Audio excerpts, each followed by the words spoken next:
My name is Jake, I'm 35, and until yesterday, I thought I had a pretty solid life. I'm married to Emily, who's 34, and we've been together for 12 years. Married for 8. My best friend, Mike, is 36, and he's been like a brother to me since high school. If you had asked me a day ago who the two people I trusted most in the world were, it would have been them. Yesterday was my birthday. Emily had been hyping it up all week, saying she had a surprise planned. She's always been the over-the-top type when it comes to big events, and honestly, I love that about her. She'd been acting a little off lately, though, on her phone more than usual, short-tempered when I asked her about her day, but I chalked it up to stress. She started a new job a few months ago, and I figured she was just overwhelmed. I'd even tried to be supportive by doing more around the house, making sure dinner was ready when she came home late. Mike had been distant too, which was weird. He and I have this tradition of grabbing beers the night before my birthday, but this year he said he couldn't make it. He didn't even give me a reason, just some vague, "I've got a lot going on." At the time, it stung a little, but I brushed it off. People get busy, right? Anyway, back to the surprise. Emily told me to be ready by 6 p.m. and dressed nicely. She even left a little note on the kitchen counter in the morning that said, "Can't wait to celebrate you tonight. Love. You deserve the best." That's why, despite all the weirdness lately, I wasn't expecting my world to implode. So, 6 p.m. rolls around, and I'm all dressed up, sitting on the couch, trying to guess what Emily has planned. She comes downstairs looking absolutely stunning, red dress, heels, the works. She kisses me on the cheek and says, "We're going somewhere special, but we need to pick up Mike first." Now that threw me. Mike had been dodging me for weeks, so him being part of this surprise felt out of place. But Emily was grinning ear to ear, and I didn't want to ruin her vibe by asking too many questions. We hop in the car and Emily is driving, something she rarely does when we go out. The whole ride, she's unusually chatty, asking me random questions about my childhood, favorite memories, and what I think the highlight of my year has been. It's like she's trying to distract me from something. Meanwhile, my phone buzzes with a text from Mike. "Looking forward to tonight, man. You're gonna love it." The whole thing felt off, but again, I pushed it aside. Maybe they'd planned some big surprise together, and Mike's recent distance was just part of keeping the secret. We pull up to his house, and I notice there's already another car parked in the driveway. Emily quickly unbuckles her seatbelt and says, "Wait here, I'll grab him." She rushes inside, leaving me alone in the car. That's when my phone buzzes again. This time, it's a notification from our shared Google Photos account. Emily had set it up ages ago so we could both upload pictures from trips and holidays. A new album titled "Birthday Prep Partying Face" popped up. Curious, I tapped on it, expecting to see photos of decorations or maybe a cake she ordered. Instead, the first picture was of Emily and Mike. Not just any picture, a picture of them kissing. At first, my brain refused to process it. I just stared at the screen, thinking, this has to be a mistake. Maybe it's an old photo or some stupid prank. But then I scrolled. There were more. Pictures of them together at what looked like a hotel room, holding hands in public, even a few taken in our own living room when I wasn't home. My hands were shaking. My stomach felt like it was doing backflips. Couldn't breathe. It wasn't just one slip-up. It was a full-blown affair. My wife and my best friend. And judging by the timestamps, it had been going on for months. Before I could even begin to process it, the car door opened, and in hopped Mike, grinning like nothing was wrong. "Hey man, happy birthday," he said, slapping me on the back like everything was normal. Emily followed right behind him, sliding into the driver's seat and saying, "All right, let's go," with that same big smile she'd had all day. I was too stunned to speak. I just sat there, gripping my phone, staring at them, wondering how the hell I'd missed this. And then Emily, sensing something was off, turned to me and said, "Jake, are you okay? You're awfully quiet." "Yeah," I muttered, "just tired." But inside, I was screaming. What the hell was I supposed to do now? I sat in the car, quiet as a corpse, while Emily and Mike chatted away like nothing was wrong. Emily kept sneaking glances at me in the rearview mirror, her voice slightly higher than usual, as if overcompensating for my silence.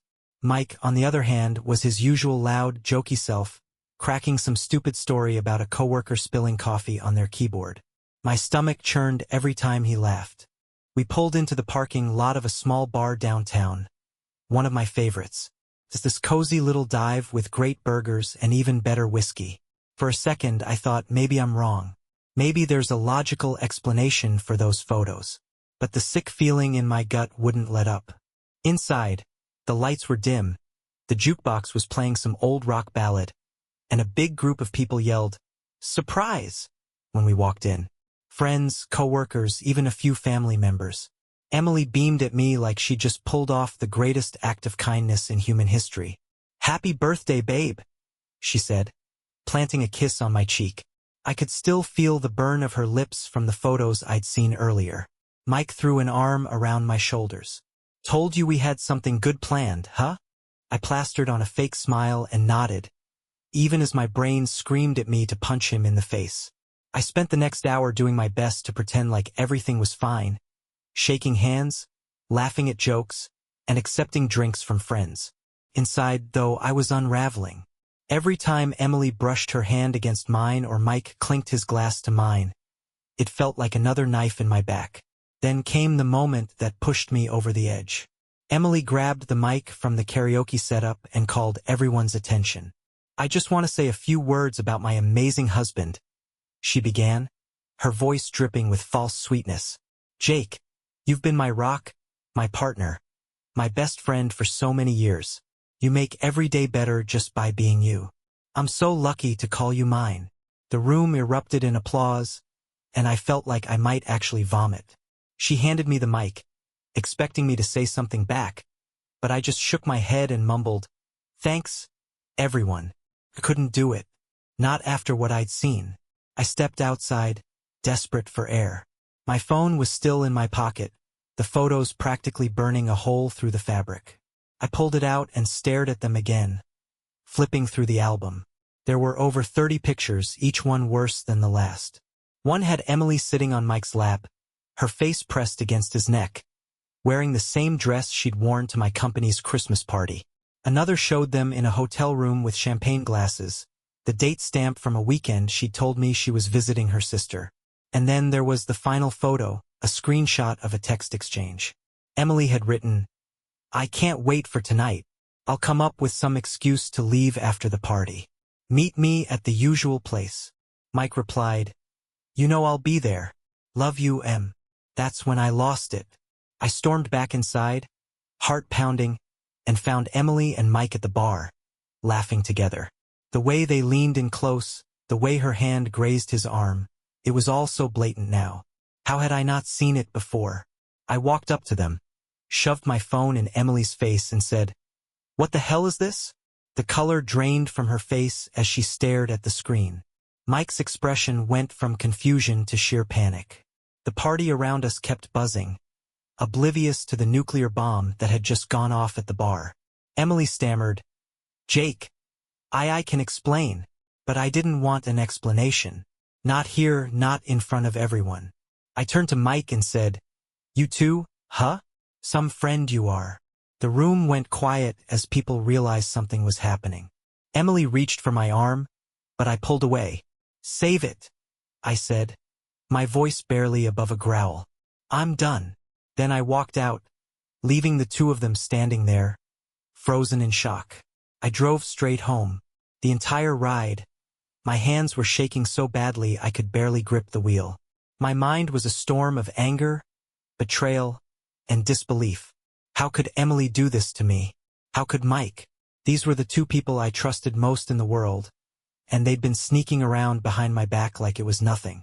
By the time I pulled into the driveway, I was so full of adrenaline I could barely think straight. I stormed into the house and immediately started pacing the living room, trying to figure out my next move. My phone buzzed. Emily was calling. I let it go to voicemail. A few seconds later, Mike tried. I ignored him too. I didn't want to hear their lies or excuses. Not yet. Instead, I went to the bedroom and started pulling clothes out of the closet, shoving them into a duffel bag. I wasn't even sure where I was going. Maybe a motel, maybe a friend's place. But I knew I couldn't stay here. Not after what I'd seen. Not with her. As I zipped up the bag, I noticed something sticking out of Emily's nightstand drawer.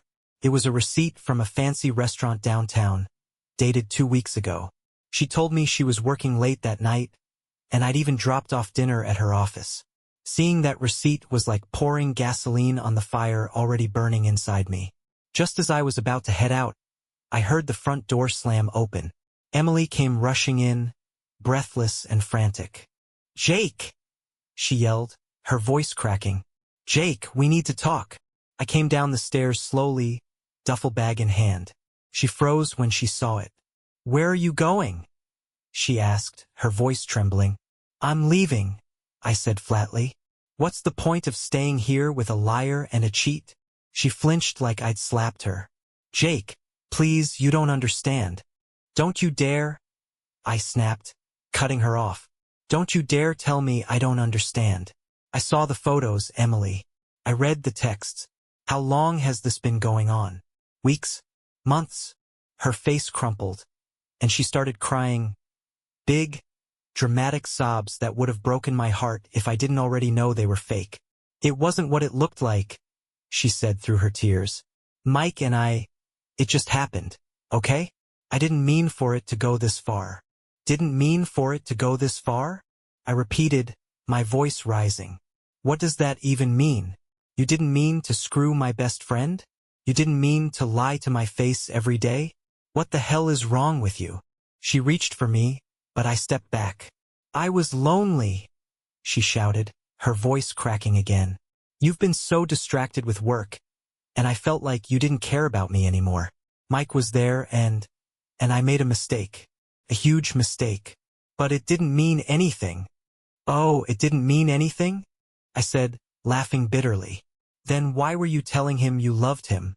Why were you meeting him at hotels and calling him after I fell asleep? If it didn't mean anything, you sure went to a lot of effort for it." Emily's face twisted in guilt and anger. "Jake, please, let's not throw everything away over this. We can work through it." "There's no we anymore," I interrupted, my voice cold. "You killed we the second you decided to sleep with Mike.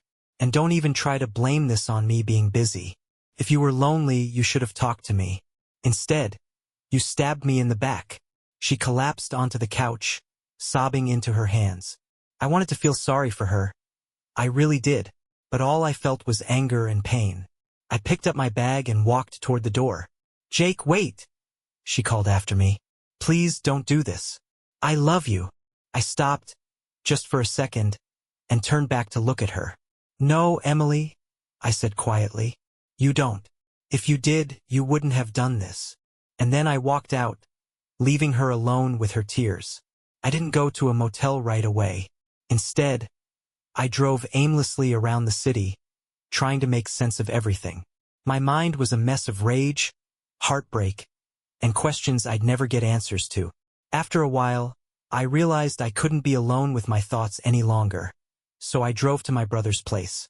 Tom, my older brother, has always been my rock when things go south. He opened the door in his sweatpants, holding a half-eaten slice of pizza. "Jake, what's going on? It's your birthday. Why aren't you with Emily?" I didn't even know where to start. "Can I come in?" I asked, my voice hollow. As soon as I stepped inside, I broke down. The whole story came tumbling out. Emily, Mike, the photos, the texts, the confrontation. Tom listened, his expression shifting from disbelief to fury. "That son of a bitch," he muttered when I finished. "Mike, of all people? And Emily?" Jesus Christ, Jake. "Yeah," I said bitterly. "Happy birthday to me." Tom handed me a beer and let me stew in silence for a while. Then, just as I was starting to think maybe I'd gotten it all out, my phone buzzed again. Another text from Emily. This one said, "We need to talk. Please. It's important." I showed the message to Tom. "What the hell does she think we need to talk about?" I asked, slamming my beer down on the coffee table. "She's said enough." Tom frowned, his brow furrowing in thought. You think she's hiding something else? That idea hadn't occurred to me, but now that he mentioned it, yeah, it felt possible. Emily was always good at keeping up appearances, always one step ahead when it came to covering her tracks. If she was desperate to talk, there was probably more to the story. Against my better judgment, I decided to call her back.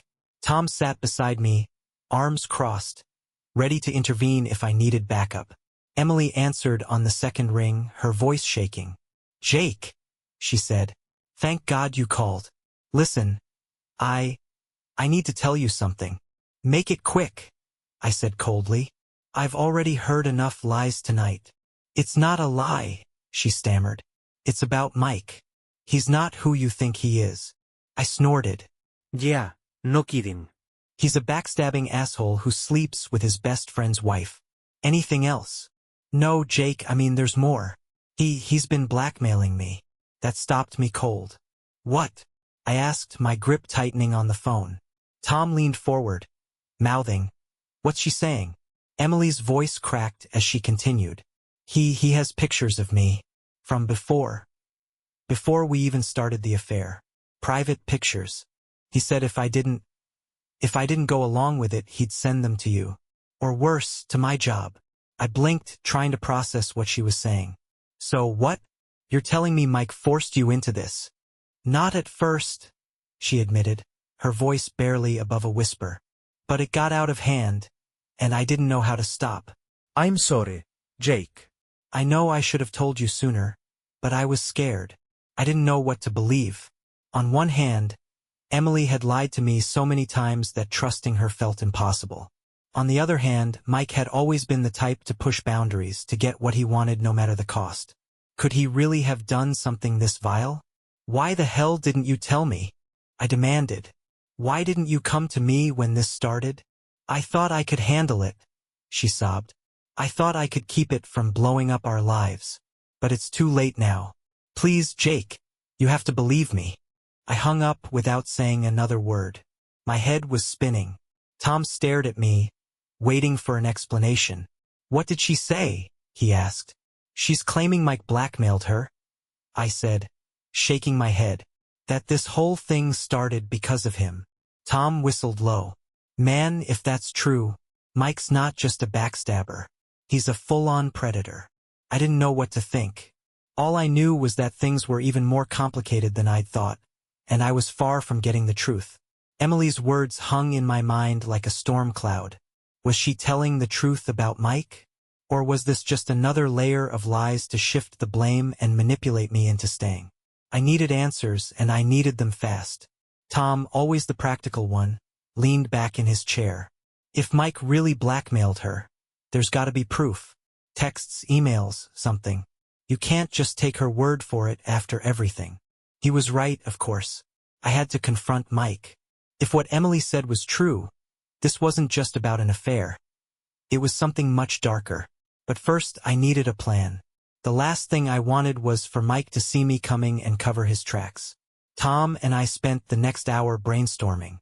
We agreed I'd call Mike and act like I wanted to talk things out.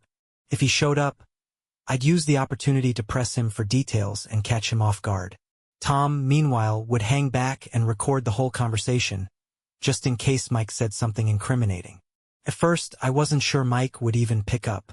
But when I called, he answered almost immediately, his voice overly casual. "Jake, man, I've been trying to reach you all night. Can we talk?" "That's why I'm calling," I said, keeping my tone neutral. "I think we need to clear the air. Meet me at the park by my place in 30 minutes. Mike hesitated. "You're not going to try to kill me, are you?" "Just get there," I snapped, hanging up before he could say anything else.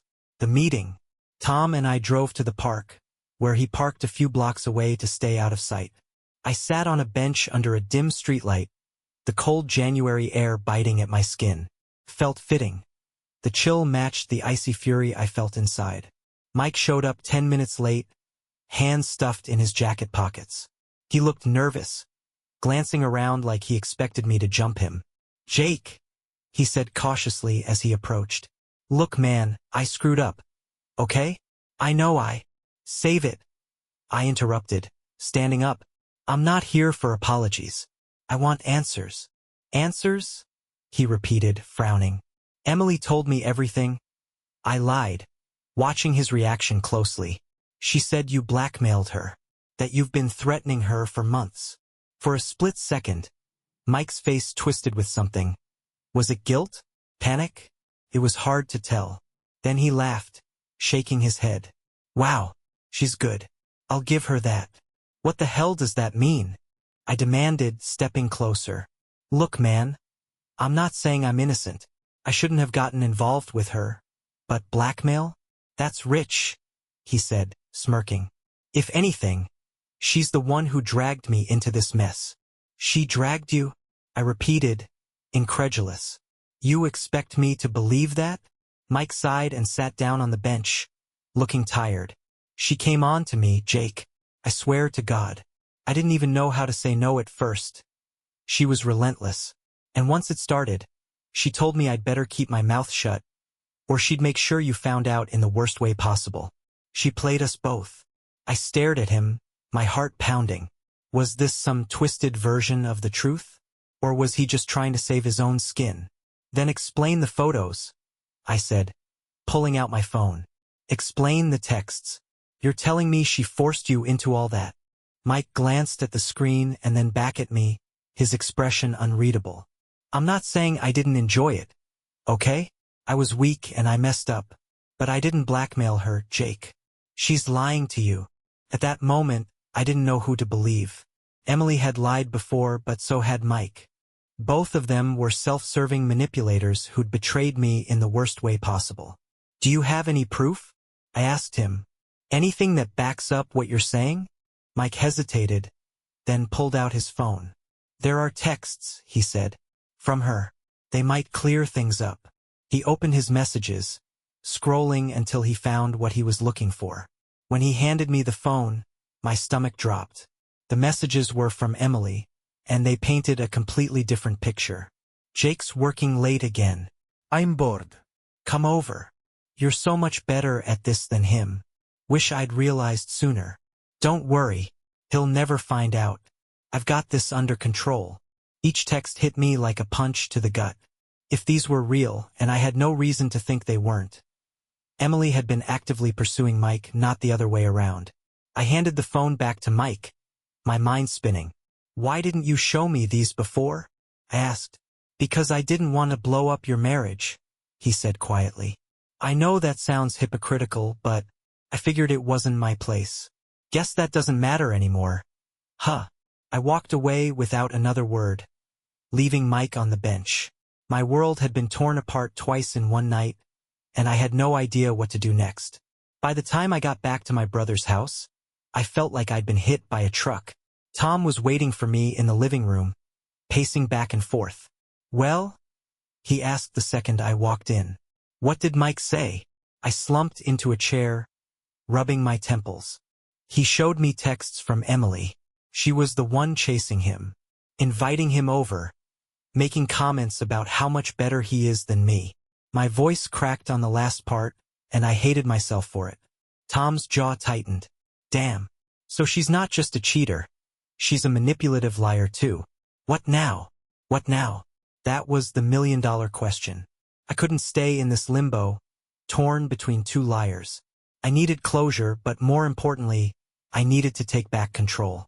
I'm going to confront her, I said finally. Lay everything out and see what she says. Tom hesitated. Are you sure that's a good idea? You've already caught her lying once. She'll just twist things again. Maybe, I said. But if I don't do this, I'll never get the full picture. And I need to know the truth, no matter how ugly it is. The confrontation.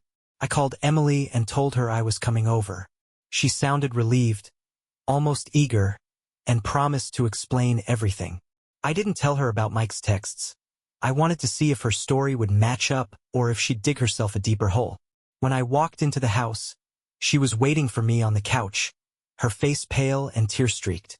Jake, she said softly, standing up. Thank you for coming. Sit down, I interrupted, my voice colder than I'd ever heard it.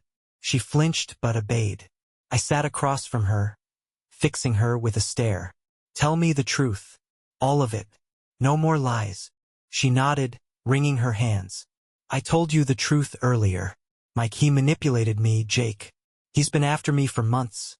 And I gave in because I didn't know what else to do. Stop, I said, cutting her off. I pulled out my phone and played the screenshots I'd taken of Mike's texts, laying them on the coffee table in front of her. Explain these. Her face went blank as she read them, the color draining from her cheeks. Where did you get these? She stammered. From Mike, I said. He says you're the one who started this, that you've been lying to me and him. So which one of you is telling the truth? Her lip quivered, and for a moment, I thought she might come clean. But instead, she doubled down. He faked those texts, she said quickly. He's trying to make it look like I'm the bad guy so you'll forgive him. You know how tech-savvy he is, he probably used some app or something. I leaned back, staring at her in disbelief. You seriously expect me to believe that? It's the truth, she insisted, tears streaming down her face. Jake, I swear, I never meant to hurt you. I was lonely, and Mike took advantage of that. Please, you have to believe me. But I didn't believe her, not anymore. Everything about her felt calculated, rehearsed, like she was spinning a story designed to save herself at any cost. I stood up, my hands trembling. You've done nothing but lie to me, Emily. You lied about the affair. You lied about Mike blackmailing you. And now you're lying again. I'm done. Jake, no, she cried, grabbing my arm. Please, we can fix this. I'll do anything, counseling, therapy, whatever you want. Just don't leave me. Her desperation only fueled my anger. You don't want to fix this, I snapped. You just don't want to deal with the consequences of your actions. I yanked my arm away and walked out the door. This time, I didn't look back. I drove away from the house, every muscle in my body tense with anger and heartbreak. It was over. Emily and I were done. There was no going back after everything she'd said and done. The weight of the betrayal was suffocating. But for the first time that night, I felt a strange sense of clarity. I'd been played by the two people I trusted most, but I wasn't going to let them destroy me. I spent the night at Tom's again, nursing a beer and scrolling through my phone. I couldn't sleep, not with my mind replaying every lie Emily had told me, every fake smile, every excuse. Around 2 a.m., my phone buzzed with yet another message from Emily. I almost ignored it, but curiosity got the better of me. The message read, I know I've hurt you, but please don't let Mike off the hook. He's not innocent in all this. Attached was a video file. I hesitated for a moment before pressing play. The video was grainy, like it had been recorded on a security camera. It showed Emily and Mike in what looked like a hotel hallway. Emily was standing against the wall, looking uncomfortable, while Mike leaned in close, clearly invading her space. She said something I couldn't hear, and then Mike grabbed her arm, pulling her toward a room. The timestamp was from 3 months ago. I watched the video twice, my heart sinking deeper each time. It didn't absolve Emily of everything she'd done, but it did paint a different picture of how the affair might have started. Maybe she wasn't lying about Mike manipulating her. Maybe he really had pressured her into something she couldn't handle. I showed the video to Tom the next morning. He watched it in silence, his jaw tightening as the scene unfolded. That's messed up, he said when it ended. Mike's definitely not as innocent as he's pretending to be. But it doesn't change the fact that Emily still cheated. I know, I said, running a hand through my hair. But now I feel like I need to confront Mike again. If he really did push her into this, I want to hear it from him. Tom groaned. Jake, you're killing yourself trying to get closure from people who clearly don't deserve it. Why not just cut them both off and move on? He had a point, but I couldn't let it go. Not yet. There were too many unanswered questions. Too many layers of betrayal that I needed to peel back before I could walk away for good. The confrontation, round 2. I called Mike later that day, my voice colder than the winter wind outside. We need to talk. Now. Mike sighed on the other end of the line. Jake, I already told you everything. What more do you want? You didn't tell me about the hotel. I snapped. Emily sent me a video. Care to explain why you were dragging her into a room? There was a long pause before Mike finally spoke. Look, I wasn't trying to hurt her, he said, his tone defensive. She was nervous about us being seen together, and I was trying to calm her down. That's it. Bullshit, I said. You don't grab someone's arm like that just to calm them down. You were pressuring her, weren't you? Mike sighed again, this time with frustration. Fine. Maybe I pushed a little, okay? But she didn't say no, Jake. She could have walked away at any time, but she didn't. Don't put all of this on me. I clenched my fists, barely holding back the urge to scream. You're unbelievable, I said. You're acting like this is just some minor mistake. You betrayed me, Mike. You slept with my wife. And now you're trying to justify it. I made a mistake, he said, his voice lowering. A big one. But I'm not the only one who's guilty here. Emily had plenty of chances to stop this too. We both screwed up, Jake. I don't know what else you want me to say. I hung up without another word. There was nothing left to say. Both of them had played their parts in destroying my life, and neither of them was willing to take full responsibility. Plan for moving forward. When I got back to Tom's, he could tell I was still fuming. Let me guess, he said. Mike tried to downplay it. Yeah, I muttered, collapsing onto the couch. They're both the worst. So what's next? He asked. I took a deep breath, trying to steady myself. Next, I get my life back. I'm filing for divorce, cutting off Mike, and starting fresh. No more excuses, no more looking back. For the first time in days, I felt a glimmer of hope. It was going to be a long road, but I was ready to start moving forward. The next morning, I woke up with a renewed sense of purpose. For days, I'd been caught in a storm of betrayal and lies, but now, I finally saw the way out. It was time to take control of my life again, and that meant cutting both Emily and Mike out of it for good. The first thing I did was call a lawyer. Divorce wasn't something I ever thought I'd have to deal with, but here I was. I explained the situation as best as I could, leaving out the emotional details and sticking to the facts.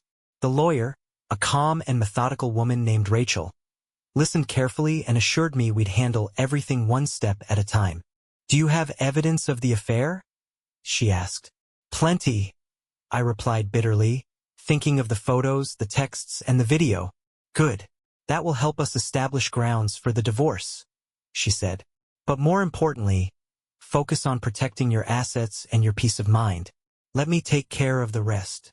Her confidence was reassuring, but the reality of the situation still felt heavy. This was the end of everything Emily and I had built together. The house, the memories, the life we'd planned. It was painful, but I knew it was necessary. Cutting ties. The harder part was cutting Mike out of my life. We had years of friendship, countless memories, and even a few mutual friends who had no idea what had happened. But there was no salvaging that relationship, not after what he'd done. I sent him one final text. I've spoken to Emily. I've seen the texts and the video. Whatever story you're telling yourself to feel better about this, I don't care. You're dead to me. Don't contact me again. His response came almost immediately, but I didn't even open it. Instead, I blocked his number, unfollowed him on every social media platform, and deleted every photo of us together from my phone. It was cathartic in a way, a small step toward reclaiming my life. Emily's desperation. Emily, of course, wasn't giving up so easily. Over the next few days, she called and texted constantly, begging for a chance to talk. Some messages were full of apologies and promises to change. Others were angry, accusing me of overreacting and refusing to see the bigger picture. One night, she even showed up at Tom's house, pounding on the door and yelling for me to come out. Tom answered instead, his massive frame filling the doorway as he told her to leave. You've done enough damage, he said firmly. He doesn't owe you anything. She tried to push past him, but Tom wasn't having it. Emily, if you don't leave right now, I'm calling the cops, he said, his voice low and dangerous. She finally stormed off, shouting something about how I was making a mistake. I watched from the window, my heart heavy but resolute. This wasn't a mistake. It was the only way forward. A glimmer of hope. In the weeks that followed, I threw myself into rebuilding my life. I stayed with Tom for a while, leaning on him and his no-nonsense support, but eventually, I found a small apartment across town. It wasn't much, a one-bedroom with creaky floors and outdated appliances, but it was mine. I also started therapy, something I'd never considered before. Sitting in that room with a stranger, laying my soul bare, was uncomfortable at first. But slowly, I began to unpack the pain, anger, and confusion that had been weighing me down. My therapist helped me see that while Emily and Mike's betrayal was devastating, it didn't define me. "You're not broken," she told me one session. "You're hurt, and hurt can heal." For the first time in weeks, I started to believe her. Small victories. Little by little, I began to feel like myself again. I reconnected with old friends, threw myself into my work, and even started running, a hobby I'd abandoned years ago. Each step felt like a small victory, a reminder that life could go on even after the worst heartbreak imaginable. Emily tried reaching out a few more times, but I never responded. The divorce proceedings were underway, and Rachel assured me everything was moving smoothly. "You're doing great," she said during one call. "Keep focusing on yourself." And that's exactly what I did. It's been 6 months since that night, the night my world fell apart and started to rebuild itself at the same time. The divorce is finalized, the papers signed, and Emily is officially out of my life. She moved back to her hometown, or so I heard through mutual acquaintances. Mike, I have no idea where he is, and I couldn't care less. Life isn't perfect, but it's mine again. The apartment that once felt like a refuge now feels like a home. I've filled it with little pieces of me. A vintage record player I picked up at a flea market, a shelf of books I've been meaning to read, and photos of family and friends who stuck by me when everything went to hell. Therapy has been a game changer. My therapist helped me confront not just the betrayal, but also the deeper insecurities I'd been carrying for years. For a long time, I blamed myself for what happened, thinking maybe if I'd been more attentive, or more exciting, Emily wouldn't have strayed. But I see now that her choices weren't a reflection of me, they were a reflection of her. Lessons learned. Looking back, the biggest lesson I've learned is how crucial boundaries are. I let Mike get too close, ignored red flags in Emily's behavior, and prioritized keeping the peace over protecting myself. That won't happen again. I've also learned the value of forgiveness, not for them but for myself. Carrying all that anger and resentment was exhausting. Letting go doesn't mean I've forgotten what they did. It just means I'm not letting it control me anymore. A new chapter. A few weeks ago, I went to a friend's barbecue and met someone. Her name's Sarah, and she's the complete opposite of Emily. Down to earth, genuine, and refreshingly honest. We've been texting and went out for coffee last weekend. I'm not rushing into anything, but it feels good to let someone in again, even just a little. It's strange to think about how much has changed in such a short time. If you'd told me 6 months ago that I'd be here, single, healing, and starting to feel hopeful about the future, I wouldn't have believed you. But here I am. Advice for others. For anyone reading this who's been through something similar, here's what I'd say. Trust your gut. If something feels off, don't ignore it. Don't be afraid to walk away. Staying in a toxic situation only prolongs the pain. Focus on yourself. Healing takes time and it's not linear, but you're worth the effort. Most importantly, remember that betrayal doesn't define you. You're more than the worst thing someone else did to you. Closing thoughts. I don't think I'll ever fully understand why Emily and Mike did what they did. But I've accepted that I don't need to. What matters is that I've taken back control of my life, and I'm finally moving forward. And for the first time in a long time, that feels pretty damn good. Thank you for staying with me. This crazy journey is finally over and I'm ready for what's next. Subscribe to the channel so you don't miss any more interesting stories. And leave a comment with what you would do in this situation. See you in the next videos.